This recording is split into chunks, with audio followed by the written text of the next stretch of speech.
मतलब फिर मैं इस चीज में ही आ गई, पर मुझे आइडिया नहीं था कि मैं अच्छी मॉडल बन जाऊंगी और एक्ट्रेस बन जाऊंगी, पर मुझे ये लगता था कि बहुत मुश्किल है इस फील्ड में आना और आप मगर काम नहीं कर मुश्किल सकते। फील्ड है। मुश्किल बहुत, हाँ। लेकिन मेरी मुझे लगता है लक भी बहुत अच्छी थी।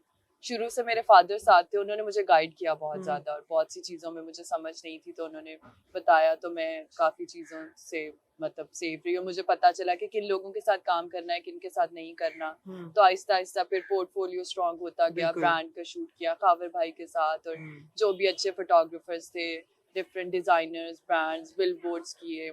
काफी अच्छी जर्नी रही, और मतलब मैंने बहुत स्ट्रगल की है, और अप्स एंड डाउन भी आया बीच में, काफी दफा मैंने छोड़ा भी था काम। स्ट्रगल किस किस्म की थी? मतलब मैंने बिल्कुल जीरो से स्टार्ट किया था मॉडलिंग, मुझे बिल्कुल नहीं पता था कौन अच्छा फोटोग्राफर है कौन, मैंने बिल्कुल नीचे लेवल से स्टार्ट किया था।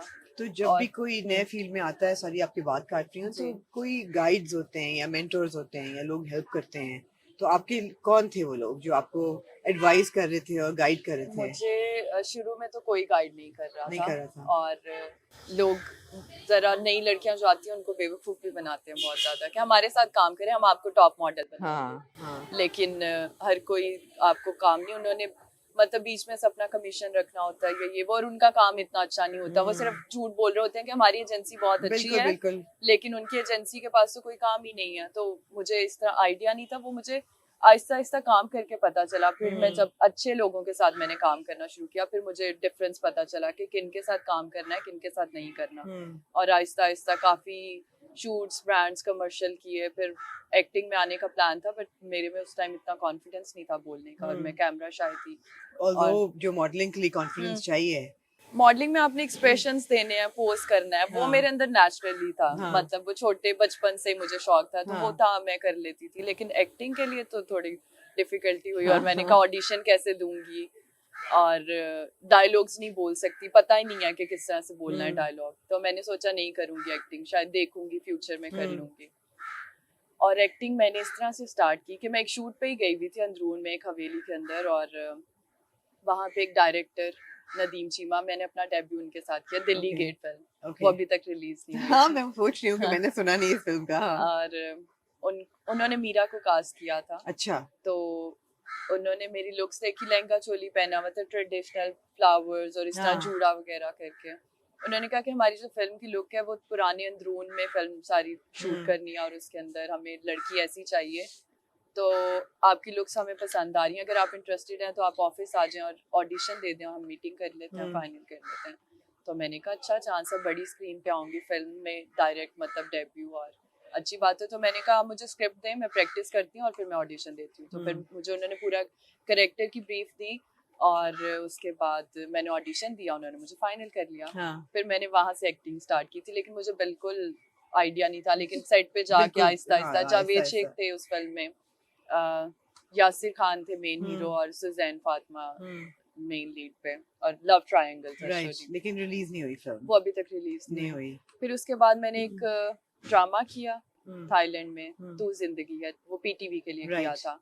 और वहीं पे थी मैं जब मुझे कॉल आई कहे दिल जिदर के लिए, डायरेक्टर की। वो भी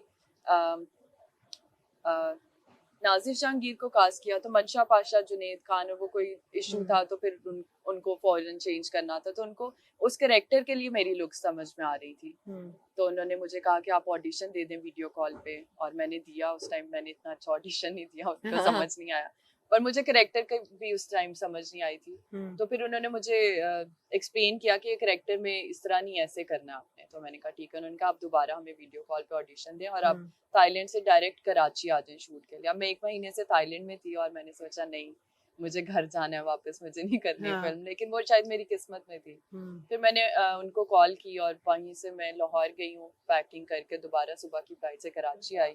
सारा दिन उन्होंने स्क्रिप्ट एक्सप्लेन की, प्रैक्टिस करवाई, और फिर मैं फिल्म के सेट पे गई थी कहे दिल जिदर के। और वो मेरा बहुत अच्छा एक्सपीरियंस था। मुझे लगता है कि उन लोगों ने मेरी बहुत हेल्प की, पूरी टीम ने। उन्होंने मुझे गाइड किया कि एक्टिंग में किस तरह से एक्सप्रेशंस देने हैं, और कहाँ पे पॉज करना है, कहाँ पे किस और ये 2-4 साल पुरानी, 2-3 साल पुरानी बात थी। 2020 में शूट हुई थी, 2020 में शूट कोविड हुई की थी। वजह से फिर रुक बिल्कुल गई थी, बिल्कुल और बिल्कुल फिर बिल्कुल रिलीज की बिल्कुल। थी। तो उस टाइम पे ज्यादा मजा किस चीज में आ रहा था? आप अपने आप को एक्टर सोच रहे थे या मॉडल सोच रहे थे, या ये था कि दोनों चीजें साथ साथ चलेंगी? मैं बिकॉज अपने मुश्किल आप है को दोनों चीज। एक्टर सोच रही थी। मैं सोच रही थी अब तो मैं सेलिब्रिटी बन जाऊंगी हाँ। फिल्म पे आ रही हूँ, बड़ी सिनेमा में आ क्योंकि रही हूँ। दोनों बड़े मुख्तलिफ फील्ड्स हैं, ऐसा हम्म, लगता है। और अमूमन अब तो मॉडल्स काफी सारी एक्टिंग में आ रही हैं, और काफी सारी जी। एक्ट्रेसेस अब मॉडलिंग करती हैं, तो दोनों मर्ज हो गए हैं दोनों फील्ड। हम्म लेकिन जो काम की नौयत है वो बिल्कुल फर्क है। डिफरेंट है, टोटली हाँ। डिफरेंट है, एक्टिंग और मॉडलिंग दोनों। बिल्कुल। मॉडलिंग की लाइफ भी मुझे लगता है बहुत कम है। मॉडल्स आती हैं और नई मॉडल्स आती हैं, फिर उनको ज्यादा काम मिलता है, और एक ब्रांड आपको कितनी दफा लेगा बार बार,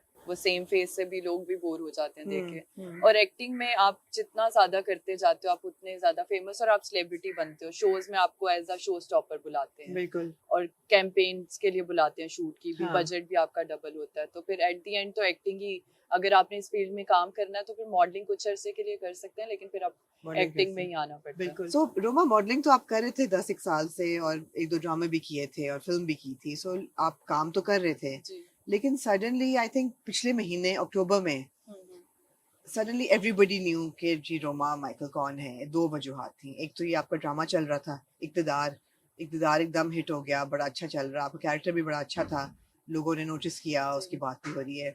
और फिर आपने पार्टिसिपेट किया मिस ग्रैंड इंटरनेशनल में, वहाँ पे आप गई। और ऑफ कोर्स अब तक 2-3 हमारी मॉडल्स हैं जो कि इंटरनेशनल पैजेंट्स हम्म, में लोग उनको देख रहे हैं। एरिका रॉबिन थी, फिर जी। जमीना खान भी गई हुई हैं, और फिर आपकी तस्वीरें आई, और आपकी तस्वीरें स्विम सूट राउंड की भी काफी वायरल हुई। तो एकदम रोमा माइकल जो है वो वायरल हो गई। तो उस वक्त आपको क्या फील हुआ? आप इस मोमेंट का इंतजार कर रही थी कि मैं फेमस हो जाऊंगी, या अनएक्सपेक्टेड था, या व्हाट हैपेंड? मैं हाउ एक्सप्लेन डिड दैट करती हूँ। अच्छा, हैपन? एक तो मैंने ये जाने का डिसीजन इसलिए लिया था क्योंकि I always wanted to do something differently और इंटरनेशनली। तो बिल्कुल। मैंने सोचा कि मुझे जाना और चाहिए। एक पैजेंट आपने पहले भी किया मैंने हुआ एक है। पैजेंट पहले भी किया हाँ। और वो बहुत अच्छा एक्सपीरियंस था, क्योंकि इंटरनेशनली काम का एक्सपोजर बिल्कुल डिफरेंट है। आपको राइट। वो टीम और सब कुछ इतना प्रोफेशनल होता है। वो जर्नी बहुत अच्छी थी मेरी। तो मैंने सोचा कि मेरा मिस यूनिवर्स मिस हो गया, तो मैं मिस ग्रैंड में पार्टिसिपेट राइट। करती हूँ। और मुझे आइडिया नहीं था। मैंने उनको बोला था कि मैं स्विम सूट नहीं पहनूंगी क्योंकि मैं पाकिस्तान को रिप्रेजेंट कर रही हूँ और प्रॉब्लम होगा मेरे लिए, लेकिन उनका फॉर्मेट था, उन्होंने अलाउ नहीं किया। उन्होंने सबको सेम स्विम सूट दिए थे। और फिर मैंने सोचा कि मैं पोस्ट नहीं करूंगी, मैं उसको एज अ काम अपने करती हूँ, सबने सेम पहना हुआ है, लेकिन मैं उसको सोशल मीडिया पे नहीं लगाऊंगी।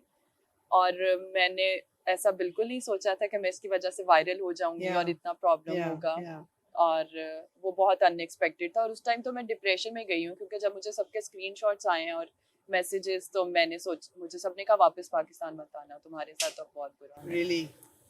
तो मैं तो उस टाइम बैठ के रो रही थी, लिटरली मैं बहुत डिप्रेशन में गई हूँ और मैं रो रही हूँ कि अब मैं क्या करूँ, मैं घर भी नहीं जा सकती अपने। मैंने गलत डिसीजन लिया, मुझे नहीं करना चाहिए था, बट शायद मैं मुझे आना ही नहीं चाहिए हाँ, था मैं यहाँ समझने पे। की कोशिश कर रही हूँ कि आपके जहन में ये था कि मैं कर लूंगी हम्म पार्टिसिपेट, लेकिन तस्वीरें पहले भी नहीं निकली हम्म थी 2023 के हम्म पैजेंट की, तो नहीं होंगी, और कल्चरल सेंसिटिविटीज का ख्याल रखूंगी, पाकिस्तान में किसी को पता हम्म चलेगा। यही ऐसा ही यही था ना? था मेरा पॉइंट कि पेजेंट इंटरनेशनली और बाहर की कंट्री में हो रहा है, तो वहाँ के लोग देख रहे हैं, यहाँ के लोग नहीं देख रहे। हम्म। तो मुझे नहीं आइडिया था कि ये इतनी ज्यादा वायरल हो जाएगी। और उस टाइम तो मुझे रिग्रेट हुआ था बहुत ज्यादा, लेकिन मैंने इसमें पार्टिसिपेट भी इसलिए किया था कि मुझे इंटरनेशनली काम की अपॉर्चुनिटीज मिली, राइट और जो कि राइट। मुझे मिल रही हैं। और फिर मुझे लगा कि शायद ठीक है, कुछ बेहतरी भी हुई होगी इस शो के बाद, मुझे अच्छा काम मिल रहा है राइट। इंटरनेशनली, जो कि मुझे करना था। बट हाँ, स्विम सूट वाला पार्ट थोड़ा बीच में हो गया। मेरे ख्याल अगर इक्तदार ना चल रहा होता, इतना पॉपुलर ना होता, तो फिर भी लोग उनको ना पता चलता। इतना नहीं पता चलता। इक़्तिदार की वजह से भी सबने बोला ये अमल है, इक़्तिदार वाली अमल है। ये और इक्तदार क्योंकि वाली अमल है। हमारी ड्रामा इंडस्ट्री बहुत अच्छी है और लोग ड्रामास बहुत शौक से देखते हैं, या तो एज अ मॉडल मुझे इतने लोग नहीं जानते होंगे। मुझे टीवी पे देखने के बाद ज्यादा लोग जानते हैं, बिल्कुल नॉर्मल पब्लिक को तो नहीं पता मॉडल्स में। बिल्कुल। तो हाँ, ये प्रॉब्लम हुई मेरे साथ। सो अभी आपको जो मैं समझ रही हूँ वो ये है कि अब आपको इंटरनेशनल ऑफर्स हो रही हैं जी मॉडलिंग के लिए।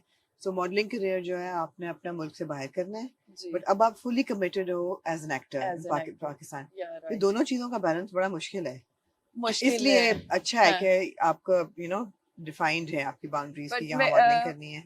मैं जो सोचती हूँ ना, वो मैं कर लेती हूँ कि हाँ। मैंने ये करना है तो मैं कर लूंगी। अब मिस ग्रैंड मुझे पता है कि मैंने कैसे मैनेज किया था, बहुत मुश्किल था, और एक पूरा मंथ और उनके तो मुझे शूट्स। बताओ, हम्म जिनको नहीं पता मिस ग्रैंड क्या है। मिस यूनिवर्स से हम वाकिफ हैं, मिस वर्ल्ड से हम्म वाकिफ हैं, और भी कई पेजेंट्स दुनिया में शुरू हम्म हो गए हैं। मिस ग्रैंड की क्या कोर क्या है? Miss Grand International is a beauty pageant like Miss Universe, Miss World, Miss Universe number